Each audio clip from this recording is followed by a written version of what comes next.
I'm a man. I'm 40. I'm not a kid. So get your facts straight. I'm a quarterback. Playoffs? I'm talking about playoffs? You kidding me? Playoffs? I just hope we can win a game. We couldn't do diddly poo offensively. We suck. We talking about practice. Not a game. We talking about practice. You play to win the game. Hello? You play to win the game.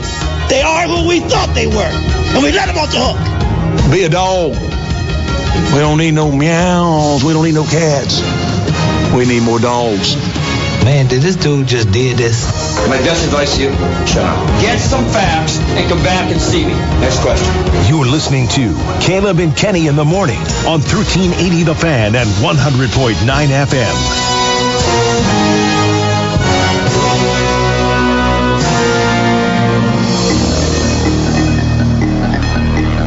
Welcome into a special edition of Caleb and Kenny and New Track Record, the crossover episode, live today from Carb Day down at the Indianapolis Motor Speedway. Caleb Hatch with you live on location. Justin Kenny with you live from the Southwest in Arizona as we recap the final practice session ahead of Sunday's 107th running of the Indianapolis 500, plus get you set for Sunday's race.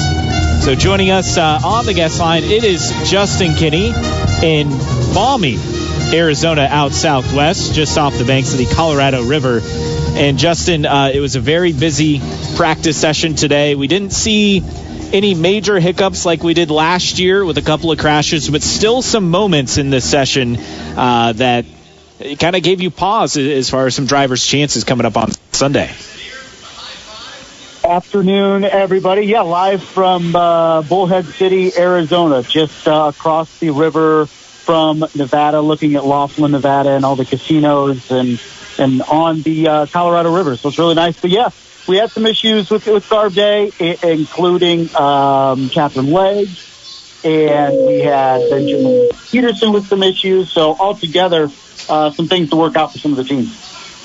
And, you know, you mentioned some of the issues there, but then also you had a delamination issue for Marcus Ericsson that was fixed as far as just the wrap on the car. They got that fixed. You had oil from the gearbox coming out of Ryan Hunter-Reay's car. They got that fixed. I know Santino Ferrucci mentioned some sort of issue with his engine at the end of the practice session. So a lot of little things, nothing as wild as last year as we were here. And you had David Malukas get caught up in a crash, and then Colton Herta go airborne and upside down. And that essentially ruined his race before it even started, as the car was not the same last year. But this year, still some little things to keep your eye on. But I don't think anything major, which is good because we already saw a major crash earlier this week involving Catherine Legg and Stephen Wilson, who was since replaced by Graham Rahal and starting in the 33rd spot. But still some little things to monitor, but nothing that I think should have an impact on race day. Well, yeah, you can take one of two things with that in terms of the little things. You're on one side, teams are saying, well, at least this happened Friday as opposed to Sunday. On the other side, you could say, man, are these little things that are going to turn into big things, particularly for Ryan Hunter-Reay with the oil leak, particularly now Santino Ferrucci, who has been so confident since coming out of qualifying weekend. Now maybe some unsureness with his engine at the end of Carb Day. So those little things can become big things pretty quick on Sunday if they're not rectified. Justin Kenny joining us here for our New Track Record Caleb and Kenny preview show for the Indianapolis 500, live from the Indianapolis Motor Speedway Carb Day. Taking a look at the practice results. Really no surprise as far as who was up front. Takuma Sato, who's been fast all month. He had the fastest Fast Friday time, was quick in qualifying. He starts with a really good starting position on Sunday as Sato starts 8th overall, but he's tops on the time list. followed by his Chip Ganassi Racing teammate Scott Dixon in second. Will Power in third, the top Chevy. Alex Palou, the pole sitter, in fourth. Kyle Kirkwood in fifth. He was the lead guy for the Andretti camp in qualifying, so no surprise to see him up there. But I think in sixth position, Agustin Canapino. And it was interesting to hear the drivers talk about him in the post-practice press conference, talking about, guys who could be there. And, they were told Canapino was sixth, and several guys with some comments as far as, he's going to get a real introduction to IndyCar with this. But at the same time, them saying, look, this is a guy who's talented, who's been there. If he can get there at the end, he will go for it. We're waiting for Agustin Canapino to have that moment, not just at Indianapolis, but this season, to show that, yes, he is very inexperienced in an open-wheel car, yet we haven't had that yet. And maybe it comes Sunday when he's got 32 other cars around him. But, man, he's wheeling it around the Speedway as well as anybody, particularly with the lack of time he has had and experience in these cars. And he's a dude that's really kind of connected with the paddock, too, in terms of his competence, in terms of being able to respect the other drivers on track, but also learning as well. He's turned a lot of heads in a good way this month, but quite frankly, all season for a guy that we didn't expect very much. Thought maybe this was just kind of a thing that would work out in terms of an Argentinian driver driving for an Argentinian team, and just sponsorship-wise, this is what it was working and why. But Agustin Canapino is proving he's more than adept at being able to wheel an IndyCar around the track. A guy who's a megastar back in Argentina in his home country, Agustin Canapino. A lot of contingent of fans I noticed walking through the pits this morning during the practice session here for him. And, obviously Lionel Messi, the soccer star, a bigger name, but Canapino right up there in Argentina as far as popularity. So what he's been able to do, not only this season, but especially this month, showing speed, showing confidence. He had a brief near crash on qualifying weekend, able to save the car from really serious damage, but he's been very impressive. 46862, let us know your thoughts. 46862 is the text line number. You can also tweet us. IndyCar Podcast is the Twitter handle as well, if you want to get in touch with us throughout the show here this afternoon. So rounding out the top 10, I mentioned Agustin Canapino 6th, the rookie. Colton Herta in 7th. Romain Grosjean, his Andretti Autosport teammate, in 8th. Joseph Newgarden 9th. Scott McLaughlin in 10th. Tony Kanaan in 11th, another name to keep an eye on, as this is his final Indy 500 coming up here on Sunday. So, Justin, we look at this list, and based on what we saw in practice, it depends on how the weather plays out. If it's cloudy and approaching 80 degrees, you feel pretty good about the car's ability to pass. Now, we had Pato O'Ward on our morning show this morning, and he basically said, the new aero pieces that IndyCar has implemented for this are going to do essentially nothing. But it feels like the weather's not going to be so hot that it's going to make it a super slick track. And also, it seems like cars are going to eventually be able to pass. Now, if you're starting in the back like a Graham Rahal, it's going to be tough. But that's when strategy comes into play. But there's several things at play. And one thing you sent me as far as the past 3 Indy 500 winners, you said 5 pit stops, which you usually have between 5 and 7 in a typical year. But 5 pit stops. You can cut off one pit stop. You have a chance in this one. And that's something to keep in mind come Sunday. Yeah, it was an interesting stat that Steve Letard threw out on Carb Day coverage today. Was the last 3 Indy 500 winners pitted only 5 times. And usually you say, okay, a solid 6 stops to win this race. But pitting 5 times means you're going to go on extended green flag runs. That means there hasn't been a multitude of cautions in this race where guys are coming in halfway through a stint and topping off or changing tires. But more that says that they trust their tires as well. And these guys that have won in the last 3 years have been able to go to long stints on their tires. And we saw some blistering today on certain guys, and I think that's going to be a storyline on Sunday if we see what's happened the last 3 years come to fruition on Sunday, is which driver or drivers can drive extended stints without losing much in the way of fall off and maybe cut out a 6th pit stop in this race. And maybe that's the formula for being there at the end. And I felt like going into today that Takuma Sato and Scott Dixon were 2 guys to watch for this race win. and they did nothing to really take away from my confidence in those two, with those guys being in the top 2 spots on the speed charts today at Carb Day.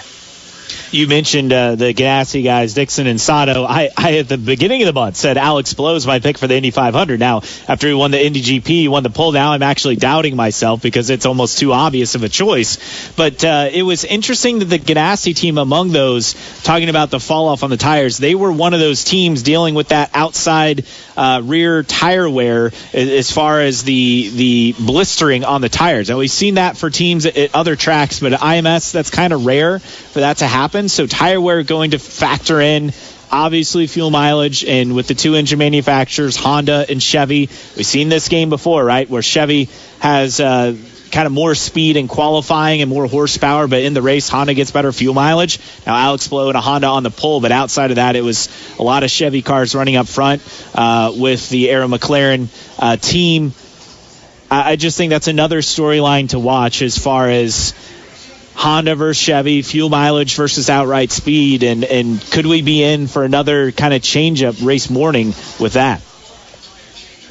It's all going to depend, Caleb, on the temps, on the wind. It was relatively calm today in comparison to what could be race day, and the setups. And are these? That's why today was so important. The least amount of laps run by a driver today was 34.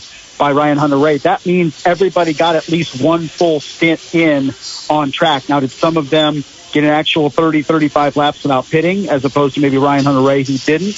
I think that's the question. But everybody was able to go out there and get at least one stint's worth of running, and hopefully that's data that they can take for their setups on Sunday and try to find that sweet spot between keeping the speed up for a full stint, not wearing your tires out too quickly, and really being able to maximize the potential of both on track with the conditions. So a shocker in the pit stop competition, which is currently underway. Team Penske out as Colton Herta and his crew beat Scott McLaughlin of Team Penske and his crew. So no Team Penske moving on in the pit stop competition, which is currently underway. Quarterfinals, Christian Lundgaard, who won pole for the AGP, finished 4th. On track, but struggled in Indy 500 qualifying against the pole sitter Alex Blow of Chip Ganassi Racing Teams. That one about set to get underway, in fact, right now. But that's a story in and of itself. Team Penske dominates the pit stop competition, it seems, year in and year out. And for them to be eliminated even before the final or semifinals is shocking. It definitely is. And is it another kind of point going into the weekend when we see, could this be another Indianapolis 500 where Team Penske disappoints? They disappointed on qualifying. They disappointed today in Carb Day with the pit stop competition. Nobody really broke out for Team Penske in terms of the final practice. And now we go into Sunday and questioning whether any of their 3 drivers can be major factors towards the end of this race. So we're 3 years in of Team Penske struggles at the Speedway. Seems like we're well on our way to another one, Caleb. And just as I say that, Lundgaard beats out Pelot, so that's another surprise as Rahal team moving forward in the pit stop competition.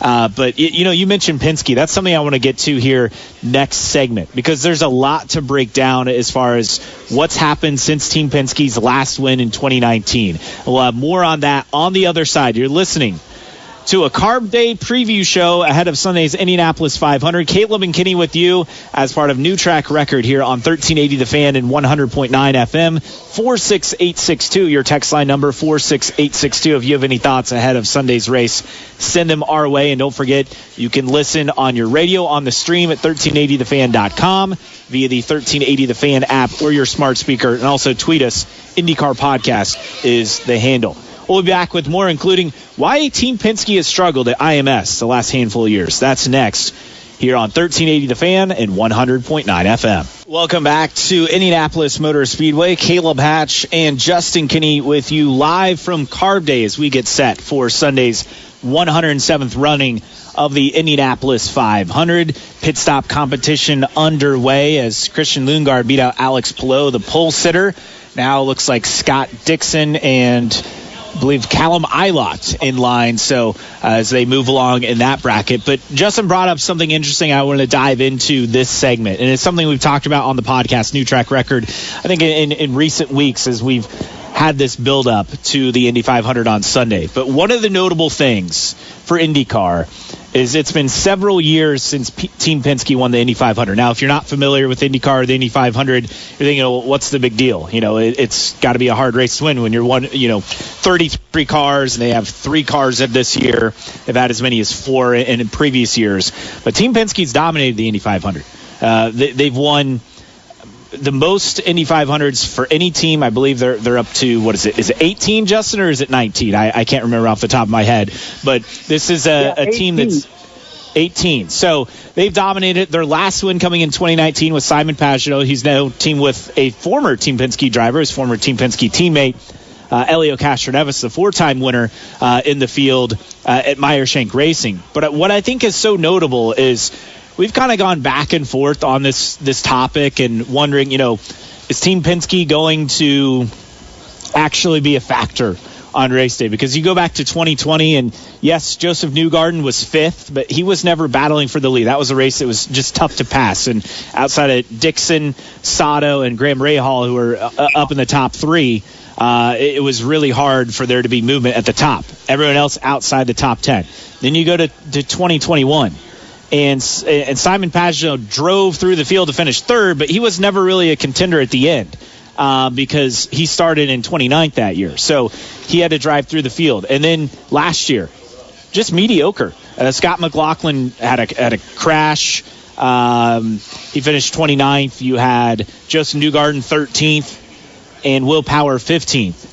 And here we are again going into another Indy 500. Mediocre qualifying results. Will Power, the only driver of Team Penske to make the Fast 12. And then some of their other guys, Scott McLaughlin in 14th. And then Joseph Newgarden in 17th. And for Joseph Newgarden, this is a guy who we say going into every season, oh, he's our pick for the Indy 500. He's bound to win one eventually, right? And he's getting to that point where this is, I believe, his 12th start. And next year would be his 13th.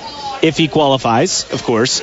And if that comes to fruition, he'd be tied with Sam Hanks as far as if he were to win next year, as far as the longest start to a career, as far as number of Indy 500 starts without a win. So Team Penske is in an interesting spot. Joseph Newgarden's been with this team the longest without having an Indy 500 win. But he's one of the top drivers in the series. Will Power won in 2018. And Scott McLaughlin, who came over from Supercars in Australia, very accomplished in his own right, but still getting up to speed on ovals. So I think one of the storylines is, are they actually going to be competitive? Which is shocking to say, but since Roger Penske bought the Speedway, bought the series, and closed on that deal in early 2020, they've not been a contender here. No, they haven't, Caleb. And you look at the speed charts today, and Joseph Newgarden 9th. You have Scott McLaughlin 10th, so maybe they're showing something today. But these are our teams that are going to start 12th, 14th, and 17th on Sunday.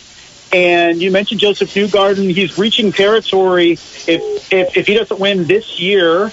You looked at Tony Kanaan when he won his 12th year, and it felt like that was a long time coming. So I think this is going to be an interesting storyline to watch after the Indianapolis 500 if Team Penske struggles, because I think this team is going to face some really, really tough decisions, not with necessarily its driver lineup, Caleb, heading into the offseason, and we have more than half of a season left in the IndyCar series this year before we reach the offseason. But the Indianapolis 500 dictates a lot of the decisions in Team Penske for good reason.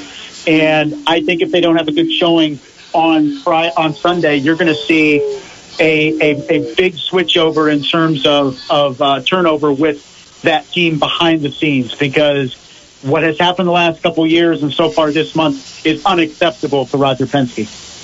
Yeah, to put it in perspective to people, I mean, the dominant team, but to have Chip Ganassi, who's a longtime Penske rival, and now Aaron McLaren, who's essentially new as far as the makeup of the team. The team's been around forever, but it's new in that name iteration, and the driver lineup and the resources are definitely new, that's for sure. But to see Team Penske not be a player on race day has been a real surprise each and every year, and to the point where I think maybe we're some of the few people who go into it thinking, I mean, you start mid-pack, it's hard to win this race outside a top 10 starting position. That hasn't been done going all the way back to Alexander Rossi in 2016 when he went on a fuel mileage prayer to win the 100th running, and he was starting, what was it, 11th, 13th that race. So I mean, to me, I'm not even thinking about them as far as being a contender unless they get some breaks, which is impossible to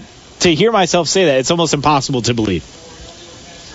Yeah, it's pretty astounding. And I think when you look at it, Caleb, and I think a lot of this is going to revolve around McLaren and it joining the IndyCar series, because Team Penske had no equal in terms of spending money, in terms of resources, in terms of assets than Team Penske.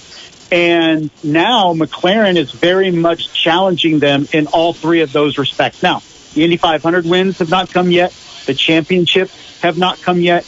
But everybody that follows the series looks at it as saying eventually McLaren's going to break through, maybe including it as soon as this Sunday with a win at the Indianapolis 500. They have changed the game. They have rivaled Team Penske in terms of their investments into the series. And it has changed also Chip Ganassi, because we've seen them pilfer one driver and maybe go after a second in Marcus Ericsson, and it's making Chip Ganassi Racing change what they do in terms of maybe having to spend a little bit more money than they did. So I think McLaren has kind of been that big splash in the series that's affected a lot of the teams, and Team Penske is not immune, and they definitely have a team pushing them in terms of investments, in terms of assets, and in terms of hiring the best of the best of the best in the series. And I think we're seeing some of that impact Team Penske's performance in May. Well, and you talk about the hiring, and there is direct connection here. So Gavin Ward, who's with the Arrow McLaren team, was brought in and hired over from Team Penske. In fact, came over mid-season last year. I believe it was Joseph Newgarden's engineer, and those are the guys who were kind of running all the data and calculating stuff as far as, when to pit and fuel consumption, those kind of technical details. Well, he was brought over to McLaren, and now all of a sudden he's the guy calling the shots as far as being the team manager at McLaren. Even had to sit out part of the season, I believe, last year due to a non-compete. So you have McLaren taking guys from Team Penske, which is unheard of in this sport. Yeah, you absolutely do. And it's very much changed the landscape of the sport. It was that comfort zone where Team Penske was far and above the most investments in the series. And then Chip Ganassi Racing and Andretti Autosport being those other two teams in the so-called Power 3. McLaren has broken through. I don't think Penske has given them enough credit yet, because they haven't won a 500. They haven't won a championship, and there's something to be said about that. Same with Chip Ganassi Racing. But eventually it's going to happen, and I think that's when both of those teams are going to have to really open their eyes and say, oh, crap, we're going to have to raise our game to reach the level of McLaren. And those are two teams that have been at the pinnacle of the sport since moving over from kart 20-some years ago. And two other major changes as far as for Penske from 2019 to 2020. I mean, the first is the addition of the aero screen. So one of their drivers who's now with Meyer Shank, Simon Pasha, has admitted as much that he struggled to adapt to the aero screen. But some drivers have had success. It doesn't seem to have impacted Joseph Newgarden at all. But then that's one aspect, and I don't think that's necessarily as big. I mean, everyone's at the same playing field. The cars, the chassis are the same. That's not really a huge factor. They've had several years to adjust and run the data on that. But then the other change is just quite simply there's a different guy running the team day-to-day. It's not Roger Penske running the day-to-day operations. It's Tim Cindric. So you have a different leadership at the top. And while Team Penske's still been the gold standard as far as winning regular season championships, right up there with Chip Ganassi Racing in the last handful of years, for whatever reason, and I can't explain it, it's not been the same at the Indy 500 since. Consider this, Caleb, is when McLaren came in to the series, was the aero screen in its first year. I mean, they wouldn't have had a mountain of data before aero screen to then try to make a bunch of changes. Perhaps they came in at the right time to really start building their data and building their setups around the aero screen, as opposed to having a lot of before aero screen info and then trying to adapt after the aero screen. That's a good point, because their driver lineup, you have Pato Ward, who is a full-time rookie, but did run a handful of races in 2019 with a different team, but when he came in with Arrow McLaren, and then they had Oliver Askew, who is also a rookie. So basically an all-rookie lineup as far as full-time drivers in 2020. Askew moved on away from the team. He was injured in a crash at the Indy 500 later that season in 2020. But you're right. I mean, McLaren came in of an adjustment to the car, and what better time to come in, right, when the playing field is more even. Yeah, maybe we'll see that playing field maybe level out a little bit more, at least for Team Penske, as we have the revised Aeroscreen 2.0, so to speak, coming in 2024. 46862, your text line number 46862, live here from the Indianapolis Motor Speedway as part of Carb Day. On the other side, we'll take a look. You mentioned some of the off-track stories to keep in mind going into this weekend and the rest of the season, and one that seems to be reaching a boiling point once again between two team owners. That's next. Here as our Carb Day live show continues from the Indianapolis Motor Speedway here on 1380 The Fan and 100.9 FM. Welcome back to a special edition of Kayla and Kenny and New Track Record, live from the Indianapolis Motor Speedway for Carb Day as we get you set for the 107th running of the Indianapolis 500 on Sunday. Alex Pillow, your pole sitter, and he had a good practice session today, and the pit stop competition, in fact, currently underway right now, and Jack Harvey continuing to have a really good pit stop competition as he advanced on as well in the pit stop competition in his latest matchup, defeating Ryan Hunter-Reay. So Harvey moving forward in the pit stop competition. We should have a winner before we're off the air here just before 4 o'clock. But one of the storylines off track that's been interesting to follow, not just this year recently, but also last year, is the brewing battle between Chip Ganassi, who owns Chip Ganassi Racing, and Zach Brown, who's the team principal for Arrow McLaren, and not just the IndyCar side, but also in Formula One, as they're at Monaco this weekend. But that battle is continued now, as it was reported earlier this week that Marcus Ericsson, the defending Indy 500, who's with Chip Ganassi Racing, has been approached by not just one, but two teams with and that was Aaron and Andretti as far as the top teams. And the comments today is Chip held a press conference, and then Zach Brown held a press conference before Chip's annual one that happens on Carb Day. And an interesting comment as far as a question that someone asked Zach Brown as far as Marcus Ericsson's looming free agent status about stealing Ericsson from Chip Ganassi. Brown said, "First, I don't think people steal things. I think people lose things." He went on to say that Ericsson would definitely be in the consideration if we decided to do a fourth car, talking about a fourth full-time entry for the team. Right now, they just have 4 entries for the Indy 500. Justin, we saw how this played out last year with Alex Pillow, who at the time was the defending IndyCar champion from 2021, and the contract dispute, the lawsuit, everything that went down. And now we expect Pillow to go McLaren next year as he just rides out the rest of his Ganassi contract. But this spat brewing between team owners has been fascinating to see. And it almost seems like another storyline this summer, unless to retain the services of Marcus Ericsson. Yeah, right.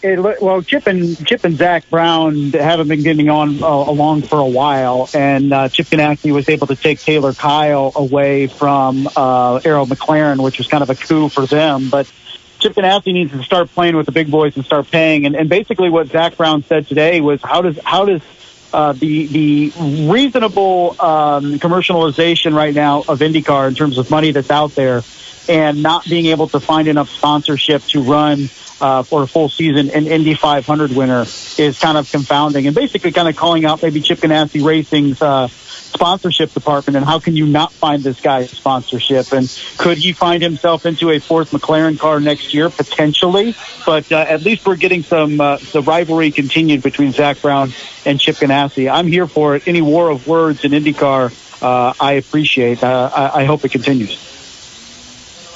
Well, and let's not forget that last year, after the Indy 500, Marcus Ericsson infamously said, not bad for a pay driver, talking about a driver bringing sponsorship in order to obtain a ride. And he's obviously earned the right, based on his performance the last couple of years with Chip Ganassi, to be able to be hired on merit and not needing to bring sponsorship.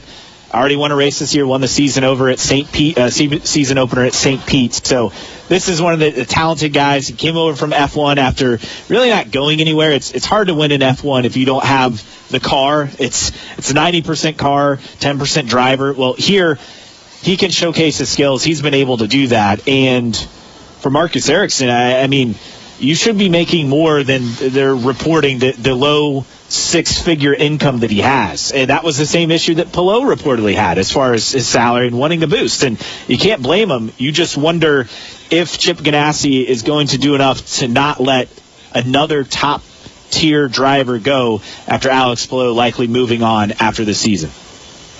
Well, and you look at what McLaren is doing, and they're basically bringing their Formula One format to IndyCar and throwing stupid money, at least in the sense of what IndyCar teams spend traditionally, and bringing stupid money into IndyCar and throwing it around. And you either have to keep up or fall behind. It kind of goes back to what we were talking about earlier with McLaren. They haven't won a 500 yet. They haven't won a championship yet, but just to feel like they're on the cusp of both. And when they do break through into that realm, it's going to put even more pressure on Chip Ganassi Racing and Team Penske, in my opinion, to match them in what they're doing. It's a welcome addition to the sport because I think both of those teams were in a bit of a comfort zone in that they weren't challenged in terms of at the pinnacle of the sport. Now they are being challenged, and they have to adjust accordingly. And right now, Chip Ganassi has it, and you could argue that Team Penske is struggling to do as much as well, at least in the month of May. Yeah, you talk about the teams. IndyCar, for a long time, it was thought of the big three teams being Chip Ganassi, Team Penske, and Andretti Autosport. And Andretti has not been fast at Indy this year, but they've been fast at other tracks, already winning at Long Beach with Kyle Kirkwood last month in that event. But Aaron McLaren has made it a big four, and it's really opened up the book as far as who can win, any race weekend. It's been a welcome addition, but it's also changed the way Ganassi and Penske kind of have to approach things because they're not the big dogs anymore. Yeah, it's a great point, and I think they've gotten away with sticking with what they usually do because McLaren hasn't broken out yet, but it's happening pretty soon. And if you look at Chip Ganassi Racing, and for a long time we were saying, man, who's going to be that next generation of driver for Chip Ganassi Racing, because Dario Franchitti retired and Scott Dixon is going to retire at some point. And finally they had Alex Palou, and you said finally they have a guy maybe that can take them into the next generation of IndyCar drivers, and they let him get away. And then you have Marcus Ericsson, who wins the Indianapolis 500, and he isn't signed yet long-term for next year. And you're wondering, wow, are they going to let another top-flight driver walk away that could be the cornerstone of their team for the next decade? They did it with Alex Palou, and could they do it with Marcus Ericsson? And you have to feel you can't continue to do that and expect to stay at the top end of the sport if you're not bringing in and retaining some of the top drivers in the series. Now, depending on who you talk to, one of the top industry sources, Racer.com, saying despite Zach Brown's public enthusiasm, Racer understands Ericsson not under serious consideration for an Aaron McLaren seat if one were to become available in the near future. So we'll see how this plays out over the next couple of months as the IndyCar silly season used to start around mid-Ohio back when it was run late July, early August, and now it seems to start earlier and earlier. In fact, as early as perhaps the season opener this year, we started hearing rumors about stuff. So we'll see how that plays out, though, in the coming months. On the other side, as we wrap up our coverage here live from the Indianapolis Motor Speedway for Carb Day, we'll take a look at what to expect in Sunday's race, make picks for our race winner, and some interesting storylines to follow. That's next. Caleb and Kenny, a new track record here with our Carb Day preview show live from the Indianapolis Motor Speedway on 1380 The Fan and 100.9 FM. Welcome back to a special edition of Caleb and Kenny, a new track record live from the Indianapolis Motor Speedway. Carb Day from IMS, final practice session completed earlier this afternoon as Takuma Sato, the two-time winner for Chip Ganassi Racing led the time charts. No surprise that 3 Ganassi cars in the top 4. Will Power in third, but to have Sato, Dixon, and then Pelot, the pole sitter, 1, 2, 4. We thought they'd be good going into the race. They were fast in practice, obviously fast in qualifying, winning the pole, placing all 4 cars in the top 12. But on Sunday, they expect to be a factor. But then again, last year, Justin, as we look at its storylines going into this, Caleb Hatch and Justin Kinney with you, Ganassi had all the bullets, right? They had Kanaan, who came in third, but never really challenged until late. They had Jimmy Johnson, who came over from NASCAR, but he had a crash in the race, never really challenged outside of his high starting spot in qualifying. Scott Dixon, pit speed violation late in the race on his final stop by a tenth of a mile an hour. That eliminated him. Alex Pelot had just certainly bad luck after leading laps as well. So it's not just having speed, it's also being lucky and getting the strategy right. And you just never know what can happen in this race. You just don't know what over the course of 500 miles is going to happen. And sometimes it's not even your fault. Sometimes you're just caught up, wrong time, wrong place. You need your pit crews to hit their marks 5 or 6, sometimes 7 times throughout the race. Everybody getting their job right, not missing a wheel nut. We saw that happen a couple years ago with Graham Rahal, a contender. Don't get the wheel nut on, and the tire comes out or falls off and crashes. We saw it with Catherine Lake today. Didn't get the wheel nut. She had the wherewithal to realize it and pull over off the track before she lost it and crashed. So you have to hit everything so well. And one big unknown we have, Caleb, is how are these cars going to race on Sunday? There's been issues with the aero screen and the dirty air in being able to pass towards the front consistently. And do you want to be in front? Do you want to be in second in the closing laps? All of those things are still kind of unknowns. We expect quote-unquote perfect conditions on Sunday in terms of temp, where we don't see the track go away and become really slick and hot. But at the same time, there's a lot of questions on just how these cars are going to produce and race, and we'll see what happens. Can you start in the midfield and back and work your way up reasonably quick and be a factor at the end? Is it going to come down to the top 10, top 15 drivers due to track position? Those are all unknowns as we head into Sunday. You mentioned as far as being able to move up through the field if you're a midfielder in the back of the pack guy, and seems to be much the same as it's been in recent years. If you're up front, shouldn't be a problem if you're the top couple of cars. If you're outside the top 5, though, it's going to be difficult to move your way forward through the pack. It's going to take great pit stops. It's going to take great strategy and some lucky breaks, right? Some well-timed cautions, some good strategy calls, saving fuel, all those little things that come into play. Seems like it's going to be a factor again on Sunday. So when we look at contenders on Sunday, and there are a lot of them, who is at the top of the list for you? The top right now for me is Scott Dixon. His team has the speed. He has shown the speed. We know his ability at any track in the IndyCar Series, let alone at Indianapolis. He's only won it one time. It's been a long time since he won it. And he let it get away last year, Caleb, with like 50 laps to go or so. That speeding penalty on pit road, had to do a drive-through.